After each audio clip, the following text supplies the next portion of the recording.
Tuhan, kami menghadap kehadiran-Mu Tuhan. Terima kasih buat penyertaan Tuhan pada hari ini Bapa. Biar Engkau boleh hadir di tengah kami Tuhan. Jika kami sudah memuji muliakan nama-Mu Tuhan, dan setelah kami akan mendengarkan kebenaran firman-Mu Tuhan, kami akan bersama-sama untuk mencari kebenaran firman-Mu Tuhan. Biar Engkau tolong kami Tuhan, biar Engkau hadir di setiap hati kami masing-masing Tuhan, sehingga firman yang kami dengar, sehingga kebenaran firman-Mu ini Tuhan boleh kami terapkan dalam kehidupan kami Tuhan, boleh menjadi kekuatan dalam kehidupan kami Tuhan.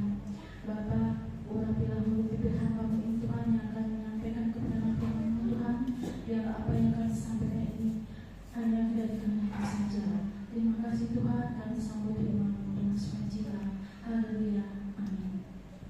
Puji Tuhan, silakan duduk. Selamat malam, Bapak Ibu Saudara sekalian. Shalom. Puji Tuhan, kita kembali boleh bertemu dalam kasih Tuhan untuk kita boleh bersama-sama mempelajari apa yang menjadi kebenaran firman Tuhan dan apa yang menjadi kehendak Tuhan dalam kehidupan kita. Kita akan melanjutkan pembelajaran kita.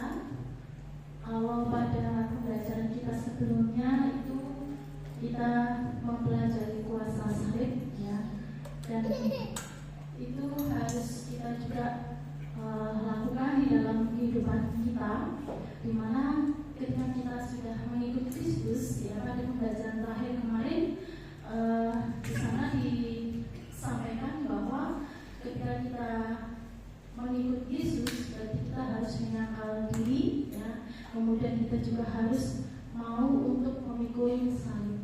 Nah, karena salib itu punya kuasa dalam kehidupan kita, ya.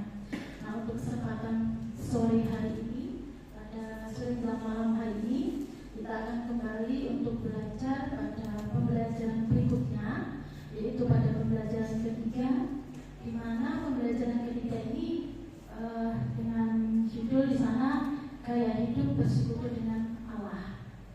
Jadi kalau kita kemarin berbicara bagaimana kita mengikuti Yesus, ya, menyangkal salib dan sebagainya, dan hari ini pada sore menjelang malam hari ini kita akan belajar bagaimana kita memahami seorang yang sudah diselamatkan oleh Allah menjadi orang yang percaya, kemudian kita harus membawa, ya, gaya hidup dari seorang Kristen begitu. Pada pembelajaran ketiga di sini, gaya hidup bersekutu dengan Allah. Nah, jadi setiap orang yang percaya, setiap orang yang sudah diselamatkan oleh Tuhan, ya, dimana kita harus menjadi atau harus mengalami suatu pertumbuhan rohani, ya, pertumbuhan rohani yang nyata dalam kehidupan kita. Dan tentunya nanti dalam kehidupan kita nyata kita harus membawa buahnya, ya, harus bertumbuh dengan baik dan harus berbuah. Nah, pada sore hari ini setiap orang percaya tadi harus mengalami pertumbuhan rohani yang baik. Nah, pertumbuhan rohani yang baik ini adalah satu proses, ya. Prosesnya tidak instan, tapi prosesnya itu secara perlahan-lahan, atau boleh dikatakan juga secara bertahap, ya. Artinya ketika kita sudah menerima Kristus, maka ketika kita mau mengalami pertumbuhan rohani, kita harus mau, ya, secara perlahan, secara bertahap kita berproses. Nah, yang saya catat di sini, pertumbuhan rohani adalah proses seumur hidup untuk menjadi semakin serupa dengan Yesus Kristus. Jadi proses ini yang kita lalui dalam kehidupan kita tentunya satu dengan yang lainnya tidak sama, ya. Mengalami pertumbuhan hidup juga tidak sama. Artinya dalam proses pertumbuhan rohani setiap kita itu tidak sama. Tetapi di sini kita diarahkan oleh Allah bahwa kita harus mengalami pertumbuhan rohani itu supaya kita ini semakin dekat dengan Tuhan dan semakin sama atau serupa dengan Kristus. Ya, artinya ada melibatkan perkembangan secara karakter. Karakter Kristus seperti apa? Dia penuh kasih. Kita juga sama, harus penuh kasih.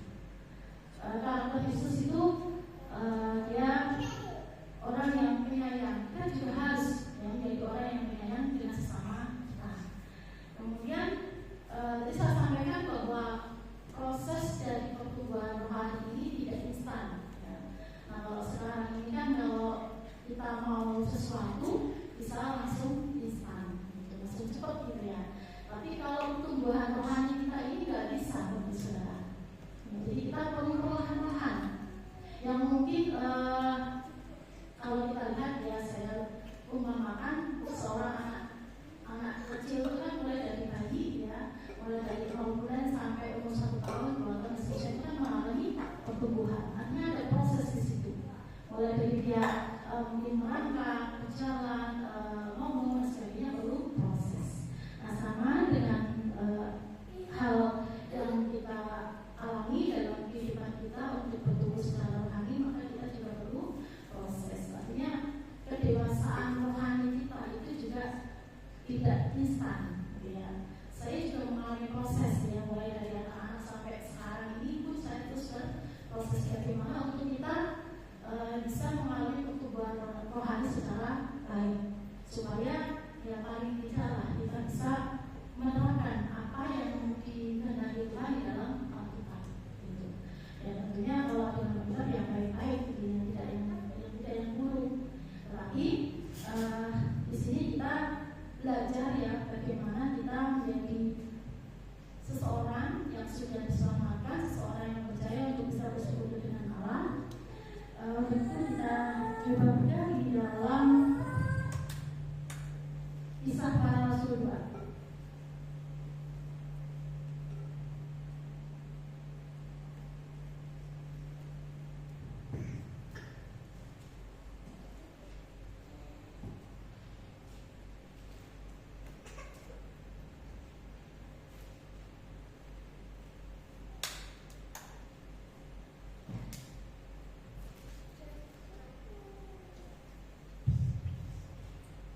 Di dalam Kisah Para Rasul 2 ayat 42,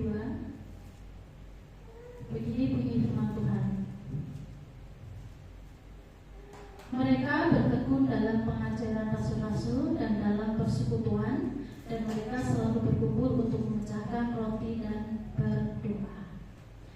Nah, jadi setiap kita, ya, manusia yang memiliki persekutuan dengan Allah itu kita harus, ya, selalu berkumpul. Kemudian kita juga membawa, ya, persekutuan itu menjadi gaya hidup kita sebagai orang percaya, gaya hidup yang bersekutu dengan Allah, ya, secara pribadi maupun secara bersama-sama atau secara komunitas gitu, supaya kita bisa membangun hubungan yang lebih akrab dengan Allah, bisa membangun hubungan yang intim dengan Allah, sehingga kita bisa bertumbuh secara perlahan namun pasti. Kita bisa mengerti, ya, apa itu kehendak Allah. Kemudian kita juga bisa mengerti bagaimana sikap yang seharusnya kita lakukan di dalam kehidupan kita sehari-hari yang sesuai dengan kehendak Allah tadi. Kemudian di sini yang mau saya sampaikan di Kisah Rasul 2 ayat 42 bahwa kita menjadi seorang yang harus bertekun di dalam persekutuan bersama-sama dengan Tuhan. Artinya persekutuan ini bisa secara pribadi kita dengan Tuhan maupun kita dengan sesama kita dalam gereja atau mungkin dengan komunitas rohani kita yang punya, ya. Jadi sama-sama supaya kita bisa memperkuat iman kita melalui pertumbuhan rohani yang baik. Kemudian kita juga akan baca di dalam Kisah Para Rasul itu juga, Kisah Para Rasul 2 ayat yang 46 sampai 47. Apa yang dikatakan di sana untuk kita menjadi orang yang punya gaya hidup bersekutu dengan Allah. Dengan bertekun dan dengan sehati, mereka berkumpul tiap-tiap hari dalam bait Allah. Mereka memecahkan roti di rumah masing-masing secara bergilir dan makan bersama-sama dengan gembira dan tulus hati, sambil memuji Allah. Dan mereka disukai semua orang, dan tiap-tiap hari Tuhan menambah jumlah mereka dengan orang yang diselamatkan. Nah, jadi proses ini, Bapak Ibu Saudara, kita harus bertekun, ya, kita harus rajin untuk kita bersekutu dengan Allah. Jadi di situ nanti ada proses perubahan, proses transformasi, ya, secara batin maupun secara nyata. Nah, yang saya catat di sini ada beberapa hal yang mencakup transformasi itu. Yang pertama adalah pola pikir yang diperbaharui. Jadi ketika kita sudah menjadi orang percaya, berarti kan kita sudah diselamatkan oleh Allah. Nah, tentunya kalau sudah diselamatkan oleh Allah, kita menjadi orang percaya, maka kita harus punya pola pikir yang baru, punya pola pikir yang bisa diperbaharui. Cara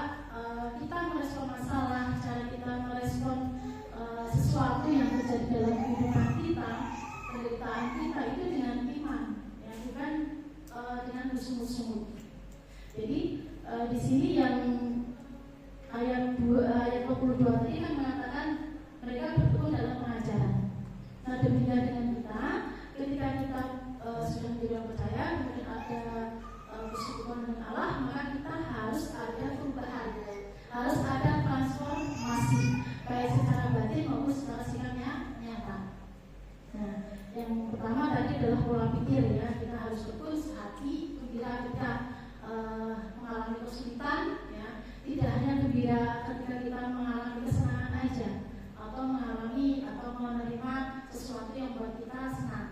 Tapi ketika kita mengalami sesuatu hal yang mungkin menurut kita itu menyedihkan, ya, atau mungkin sesuatu hal yang di luar dari ekspektasi kita, kita harus ya gembira juga, ya. Karena apa yang terjadi dalam hidup kita itu Tuhan yang izinkan. Tentunya ketika sesuatu hal terjadi, Tuhan pasti akan berikan jalan ke luar. Itu yang pertama yang saya ambil dari ayat 40-47. Kemudian pola pikir yang diubah, yang kedua itu adalah karakter ilahi. Jadi ada karakter ilahinya adalah kita menghasilkan buah. Nah, kalau di ayat 47 tadi dikatakan bahwa mereka disukai semua orang. Tiap hari Tuhan menambahkan jumlah mereka dengan orang yang diselamatkan. Berarti apa? Ketika mereka bersekutu dengan Tuhan, ketika mereka bertekun dalam pengajaran Tuhan, maka Tuhan akan memberikan berkat. Ya, karena karakter ilahi tadi ada di antara orang-orang percaya. Nah, sehingga di situ Allah menambahkan jumlah mereka ketika mereka bersekutu. Nah, mungkin kalau kita lihat di sejarah gereja mula-mula, ya, itu hanya ada beberapa orang, tetapi kemudian karena mereka rajin bersekutu dengan Tuhan, itu akhirnya bertambah dan makin banyak. Nah, sama dengan kita bahwa ketika kita hidup bersekutu dengan Allah, maka kita yang pertama kita harus merubah pola pikir kita. Yang kedua tadi kita harus punya karakter ilahi. Karena tadi pembelajaran kita ini mengharuskan kita, yang mewajibkan kita juga untuk kita menjadi sama seperti Kristus. Nah, makanya ketika kita menjadi orang percaya, maka yang ketiga harus ada penyerahan diri. Ya. Nah, penyerahan diri ini apa? Ya, mengutamakan Tuhan, ya, bukan ego kita. Artinya mengutamakan Tuhan, ya, sesuatu yang mungkin jadi dalam hidup kita, ya kita utamakan Tuhan dulu. Ya. Jadi ketika kita punya masalah, ya kita datang kepada Tuhan, jangan datang kepada orang lain. Atau mungkin kita minta pertolongan kepada teman, tetangga dan sebagainya. Itu kadang-kala tidak memberikan hasil yang baik, tidak memberikan hasil yang positif. Tapi kalau kita tekun menyerahkan diri kepada Tuhan, maka kita akan mendapatkan jawaban di situ. Ya, walaupun mungkin jawaban kita itu lama, gitu, sedang enggak instan hari itu langsung kita dikasih, itu tidak. Nah, itu tiga yang saya dapat untuk perubahan ketika kita mau hidup bersekutu dengan Allah. Kemudian mengapa kita harus sebagai orang percaya, ya, perlu mengalami atau perlu mengejar pertumbuhan rohani secara baik, ya. Karena apa? Kalau kita mengalami pertumbuhan rohani secara baik, maka kita akan bisa memahami karakter Yesus, ya, akan bisa memiliki pengenalan kepada Yesus secara baik dan benar. Nah, di depan saya tadi sampaikan bahwa pertumbuhan rohani itu adalah proses seumur hidup. Nah, di situ proses seumur hidup kan kita pelan-pelan, ya. Jadi sampai kita menyerupai seperti Kristus. Jadi ya belajarlah, sama-sama belajar untuk menyadari, kemudian mendengarkan Allah dalam kehidupan kita. Tuhan maunya seperti apa? Ya, supaya kita tidak melenceng untuk jalan bersama-sama dengan orang-orang yang mungkin tidak percaya dengan Tuhan. Jadi ketika kita punya pertumbuhan rohani yang baik, tentunya di sini kita juga punya iman yang kuat, ya, kepada Tuhan. Supaya apa? Supaya tadi kita tidak menjadi orang yang tidak punya kepedulian. Nah, kalau pertumbuhan rohani kita tidak bangun, kalau pertumbuhan rohani kita tidak kita bangun secara perlahan, yang terjadi apa, Bapak Saudara? Yang terjadi itu nanti akan ada kepicikan secara rohani. Ya, jadi ketika terjadi masalah nanti pikirannya pendek. Ya, ada ketidakpedulian terhadap jalan keluar yang harusnya ditempuh dengan baik, tetapi nanti dia menempuhnya jalan yang lintas. Nah, kita kalau kita lihat di media sosial itu banyak sekali, Bapak Saudara, hal-hal semacam ini. Karena tadi kepicikan rohani, ketidakpedulian dengan iman kita, ketika mereka mendapatkan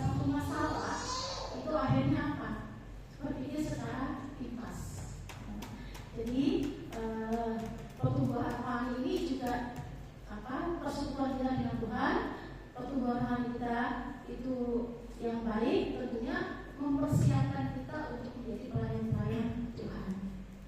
Jadi kalau kita sudah dipersiapkan seperti itu dengan hati yang baik, kemudian hati yang bagus, pemikiran yang bisa dirubah, iman kita kuat, maka kita juga akan bisa atau mungkin dipakai Tuhan dalam pelayanan Tuhan. Nah, kemudian gaya hidup seperti apa sih yang harus dilakukan oleh orang percaya tadi? Yang pertama itu adalah berdoa. Nah, nanti di bagian ini ada beberapa bagian, namun posisi saya ambil satu, yaitu berdoa. Jadi gaya hidup orang percaya, gaya hidup orang Kristen yang sudah diselamatkan oleh Allah itu adalah harus berdoa. Nah, kalau kita bilang berdoa itu nafas kehidupan, gitu ya. Nah, saya di sini adalah doa itu adalah gaya hidup komunikasi antara orang percaya dengan Tuhan. Jadi ada komunikasi kita secara pribadi dengan Tuhan. Ya, jadi saya sampaikan ketika kita punya masalah, ketika kita punya kendala, ketika kita punya sesuatu yang mungkin di luar ekspektasi kita, yaitu membuat kita kecewa, mungkin seperti itu kita harus datang kepada Tuhan, jangan lari kepada yang lain. Nah, kalau yang kita sering bilang ini doa adalah nafas kehidupan orang percaya, orang Kristen. Nah, kita coba buka di dalam Markus 1. Markus 1 ayat 35.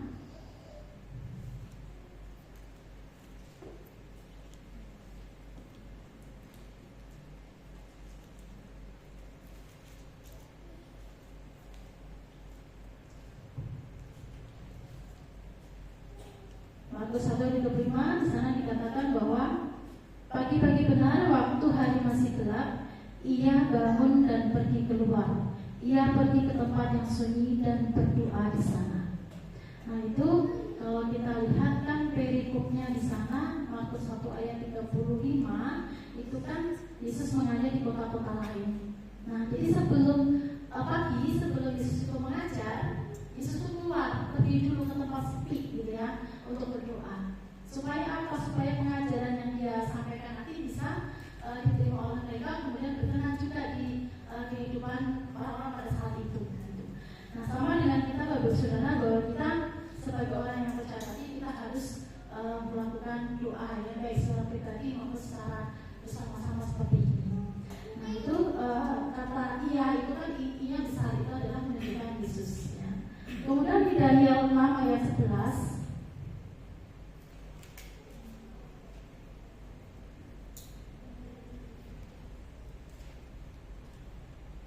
Daniel 6 ayat 11 di sana dikatakan, demi didengar Daniel bahwa surat perintah itu telah dibuat, pergilah ia ke rumahnya. Dalam kamar atasnya ada tingkat-tingkat yang membuka ke arah Yerusalem. 3 kali sehari ia beruntut berdoa serta memuji Allahnya seperti yang biasa dia lakukan. Nah, ini juga ya, bahwa Daniel ketika waktu itu ya, pada saat itu difitnah ya sama sesama petinggi kerajaan pada saat itu. Nah, supaya Daniel ini dijatuhkan sama mereka memiliki surat ya, bahwa siapa yang tidak menyembah kepada rajanya maka dia akan dihukum. Nah, tetapi di sini kalau ceritanya kita baca secara lengkap, Daniel tidak mau ya menyembah kepada raja, tapi dia tetap menyembah kepada Tuhan yang dia percaya. Nah, ini apa? Dia dicoba dalam keadaan singa atau buah singa. Nah, di dalam buah singa karena dia untuk berdoa kepada Tuhan, kepada Allah, dia tidak terjadi apa-apa, aman aja di dalam. Ya. Nah, sehingga di sini kita bisa tahu bahwa luar biasanya kekuatan doa ya, bagi orang percaya. Kemudian di Kisah Rasul 16 ayat 25, di situ juga sama dikatakan bahwa ketika Paulus dan Silas yang mengalami masa pembuangan di sana, mereka tetap berdoa bertekun kepada Tuhan, memuji Tuhan. Ya. Sehingga apa? Ketika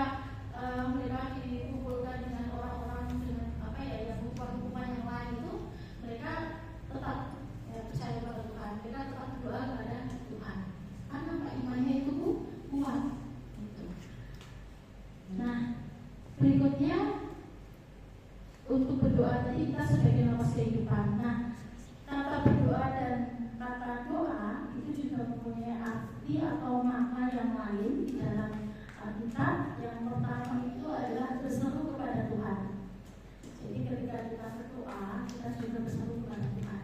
Ya, apapun yang terjadi dalam kehidupan kita sampaikan kepada Tuhan. Kita coba buka di Mazmur 3 ayat 5.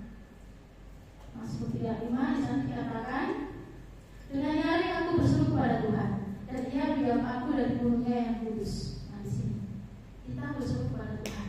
Ya, supaya apa? Ini adalah bentuk pengakuan bahwa kita sebagai orang percaya itu juga memiliki keterbatasan. Artinya kalau kita punya keterbatasan, berarti ketika kita punya masalah, ketika kita punya sesuatu yang mungkin tidak sesuai dengan harapan kita, yang mungkin kita harus datang kepada Tuhan supaya ada pertolongan dari Tuhan. Ketika kita sedih, ketika kita putus asa, kita harus datang kepada Tuhan. Karena manusia itu punya keterbatasan, sedangkan Allah tidak ada batasnya. Dia mampu menolong kita, asalkan tadi kita harus datang berseru kepada Tuhan sesuai dengan Mazmur 3 ayat 5. Jadi kita harus berseru kepada Tuhan. Kemudian di Mazmur itu juga, Mazmur 17 ayat 6, di sana juga dikatakan, aku berseru kepadamu karena engkau menjawab aku, ya Allah. Sediakanlah telingamu kepadaku, dengarkanlah perkataanku. Nah, jadi seorang yang sudah terima Yesus, orang yang percaya itu harus dalam keadaan apapun itu, baik itu dalam keadaan kesesakan, kedukaan, ketidakpastian hidup, pengharapan, kesenangan, itu kita harus datang kepada Tuhan, memohon petunjuknya langsung dari Tuhan. Nah, kalau kita menyerahkan Tuhan kita, menyerahkan segala permasalahan kita kepada Tuhan, kita percaya Tuhan pasti akan jawab. Tuhan pasti akan memberikan jalan keluar untuk kita. Jadi berdoa bukan hanya nafas kehidupan saja, tetapi kita sesuai dengan kita bahwa kita berseru kepada Tuhan, memanggil nama Tuhan. Yang kedua, mengangkat jiwa kepada Tuhan. Kita buka di dalam Mazmur juga, Mazmur 25 ayat 1.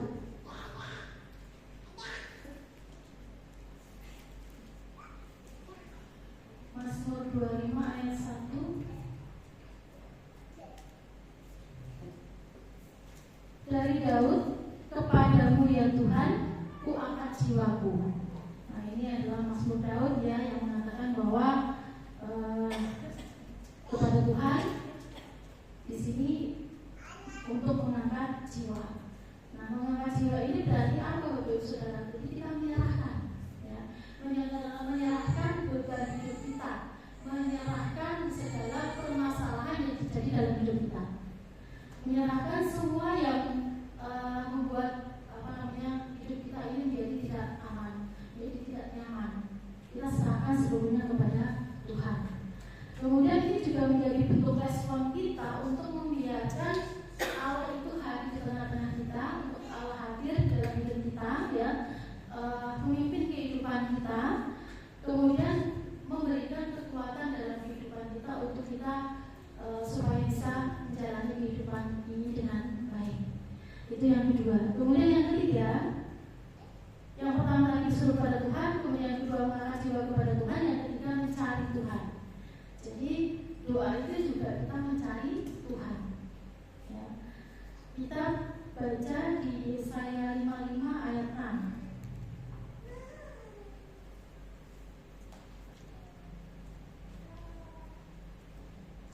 Yesaya 55 ayat 6. Carilah Tuhan selama Ia berkenan ditemui, berserulah kepadanya selama Ia dekat. Nah, ini Bapak Saudara, kita harus mencari Tuhan selama Ia berkenan. Pesan utama dari ayat ini bahwa urgensinya atau pentingnya kita membangun hubungan dengan Tuhan secara intim dan harus sekarang, tidak boleh ditunda-tunda. Berkaitan dengan waktu, karena di sini dikatakan selama ia berkenan ditemui. Nah, bagaimana jika Tuhan sudah tidak mau ditemui? Nah, bagaimana jika Tuhan sudah tidak berkenan untuk ditemui? Pasti akan terlambat. Nah, jadi pesan utama dari ayat ini bahwa ketika kita ada sekarang ini, ya, manfaatkan waktu, ya, supaya cepat-cepat, ya, segera kita mencari Tuhan, supaya nanti tidak terlambat. Kemudian mengingatkan kita juga bahwa untuk mencari Tuhan itu ada sebuah kesempatan. Ya. Kalau Tuhan sudah tidak memberikan kesempatan kepada kita, kita mau gimana lagi? Kita pasti tidak akan selamat.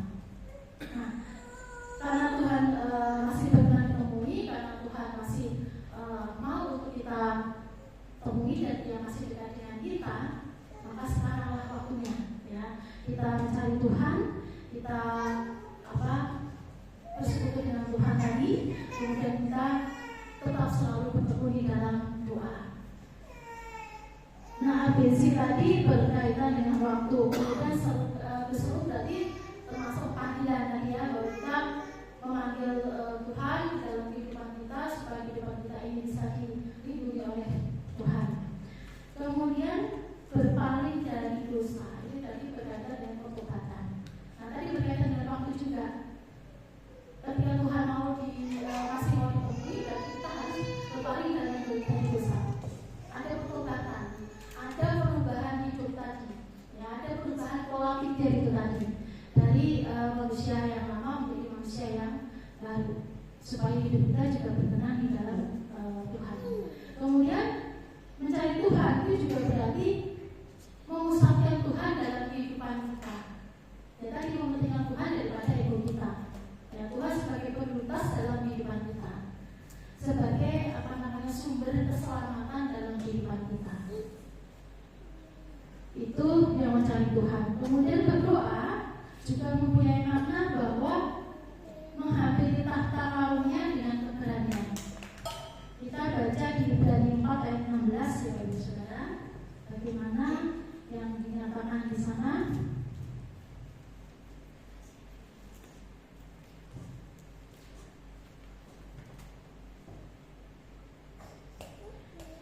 Ibrani 4 ayat 16. Sebab itu marilah kita dengan penuh keberanian menghampiri tahta kasih karunia, supaya kita menerima rahmat dan menemukan kasih karunia untuk mendapat pertolongan kita pada waktunya. Nah, di sini berarti kita sudah diselamatkan, berarti kita tidak perlu takut lagi untuk menghadap pada Tuhan. Untuk memohon rahmat pertolongan Tuhan kita tidak perlu takut lagi. Kenapa? Karena tadi melalui pengorbanan Yesus kita sudah diselamatkan. Kemudian kita berani, itu berarti apa?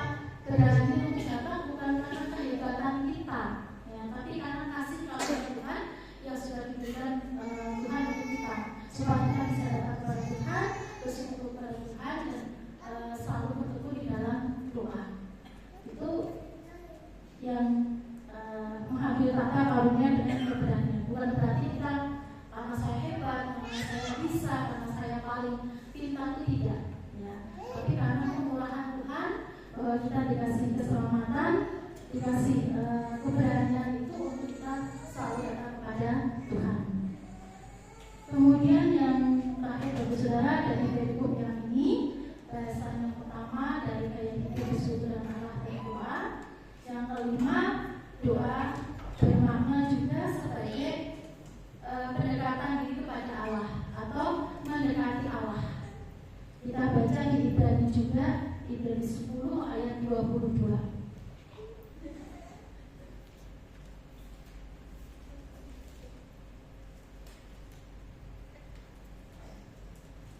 Ibrani 10 ayat 22. Karena itu marilah menghadap Allah dengan hati yang tulus ikhlas dan keyakinan iman yang teguh, oleh karena hati kita telah dibersihkan dan hati nurani yang jahat, dari hati nurani yang jahat, dan tubuh kita telah dibasuh dengan air yang murni. Nah, ini kalau saya perhatikan, ya Bapak Saudara, dari hari ini ada sebagai undangan bagi kita seorang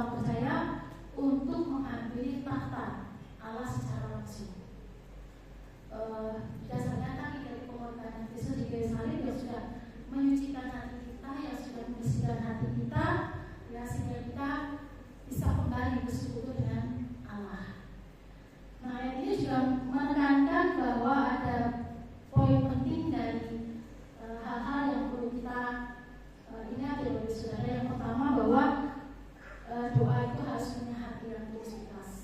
Ya. Artinya ya tidak ada kemunafikan. Kemudian apa yang kita sampaikan itu penuh dengan kejujuran. Jadi ketika kita berdoa ada satu kerinduan yang murni, yang kerinduan yang memang benar-benar mau bersekutu dengan Tuhan, mau menyampaikan isi hati kita kepada Tuhan. Apa yang menjadi sesuatu yang dalam hidup kita ini mungkin ada masalah dan sebagainya, itu harus kita sampaikan kepada Tuhan dengan hati yang tulus dan ikhlas. Kemudian yang kedua, poin yang kedua yang bisa saya ambil dari hari ini, bahwa ketika kita berdoa harus punya keyakinan iman yang teguh. Nah, jadi percaya penuh kepada Tuhan atau bersandar penuh pada Tuhan. Ya. Melalui pengorbanan ya tadi Yesus sudah menyelamatkan kita, maka kita harus bersandar penuh dalam hidup kita sama-sama dengan Tuhan. Kemudian poin yang ketiga adalah hati yang disucikan dan dari hati nurani yang jahat. Nah, berarti apa? Kita harus punya hati nurani yang bersih. Ya. Tidak boleh ada hal-hal yang mengajar dalam hati kita ketika kita bersekutu dengan Tuhan. Ketika kita menyampaikan doa kepada Tuhan. Jadi di sini hati kita harus suci. Ya. Tidak ada pikiran-pikiran yang jahat. Ketika kita berdoa, ketika kita bersekutu dengan Tuhan. Kemudian yang keempat, hal yang perlu kita perhatikan yang saya catat untuk berdoa ketika kita mendekati Allah adalah tubuh dibasuh dengan air murni. Nah, jadi di ayat itu tadi kan yang terakhir, tubuh kita telah dibasuh dengan air yang murni. Nah, dibasuh dengan air murni ini melambangkan apa, Bapak Saudara? Itu melambangkan tentang baptisan. Baptisan dan penyucian hidup kita sehari-hari. Jadi ketika baptisan kan itu ada maknanya, yang bukan hanya sekedar kita baptis itu aja, tapi itu ada maknanya bahwa ketika kita sudah menerima Kristus, maka tubuh kita ini harus bersih, harus suci. Supaya apa? Ketika kita bersekutu dengan Tuhan, kita menerima rahmatnya dari Tuhan. Ketika kita berdoa sama-sama menyampaikan hal-hal yang kita sampaikan kepada Tuhan, itu bisa diterima oleh Tuhan. Dan tadi dengan keyakinan yang murni, kemudian dengan hati yang tulus ikhlas, ya, kita sampaikan semua beban hidup kita, semua permasalahan kita kepada Tuhan. Jadi di sini supaya kuasa firman Tuhan juga melingkupi kita, kuasa Roh Kudus juga bisa melingkupi kita, sehingga kehidupan kita bisa berjalan dengan bagus, ya, kemudian berjalan bersama-sama dengan Tuhan, bisa menghadapi kehidupan yang saat ini mungkin tidak sedang baik-baik saja. Amin. Untuk firman Tuhan pada sore hari ini, malam hari ini yang bisa saya sampaikan untuk gaya hidup bersekutu dengan Allah pada hal yang pertama, yaitu tentang berdoa. Biarlah firman Tuhan yang boleh kita dengar pada malam hari ini boleh menjadi kekuatan dalam kehidupan kita dan juga boleh kita lakukan dalam kehidupan kita sehari-hari, menjadi kekuatan kita untuk menghadapi hidup, ya, menghadapi permasalahan yang terjadi dalam kehidupan kita secara pribadi.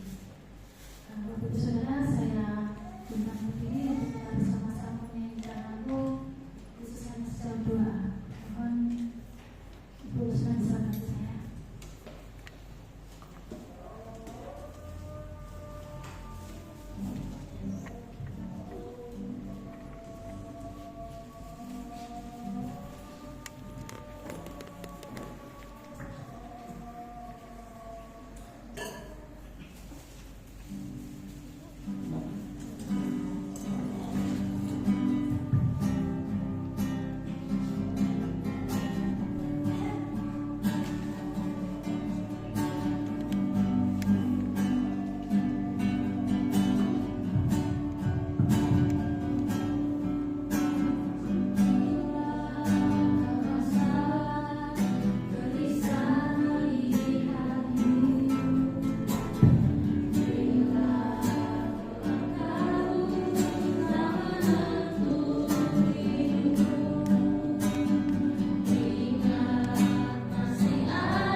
di akhir ibadah kami ini Tuhan, di akhir pembelajaran kami ini Tuhan, Engkau masih menyertai kami Tuhan.